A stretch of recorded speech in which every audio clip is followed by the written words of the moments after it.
Road ప్రమాదంలో చిరుత మృతి చెందిన ఘటన నార్సింగు మండల పరిధిలోని వల్లూరు వద్ద 44వ జాతీయ రహదారిపై చోటు చేసుకుంది. ఫారెస్ట్ అధికారులు తెలిపిన వివరాల ప్రకారం జాతీయ రహదారిపై నుండి రోడ్డు దాటుతుండగా గుర్తు తెలియని వాహనం ఢీకొనడంతో చిరుత పులికి తీవ్ర గాయాలవగా, గాయాలతో తిరిగి అడవులోకి చిరుత వెళ్తుండగా మరొక గుర్తు తెలియని వాహనం ఢీకొనడంతో చిరుత పులి అక్కడికక్కడే మృతి చెందిందని అటవీశాఖ అధికారులు తెలిపారు. ఘటనా స్థలానికి చేరుకున్న చేగుంట ఎస్ఐ చైతన్య కుమార్ రెడ్డి చిరుత పులి మృతదేహాన్ని అటవీశాఖ అధికారులు డిఎఫ్ఓ జ్యోతి, రేంజ్ ఆఫీసర్ విద్యాసాగర్లకు అప్పచెప్పినట్లు తెలిపారు.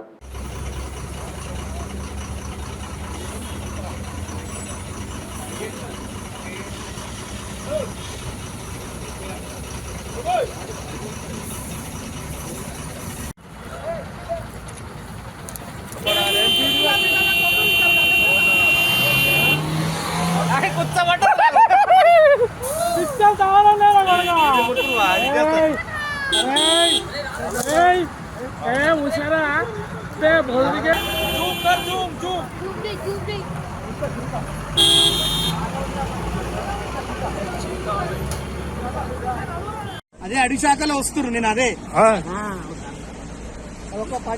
పానం బతికేయాలంటే ఇక అడిశాఖలు రావాలి. అది పిల్లనే.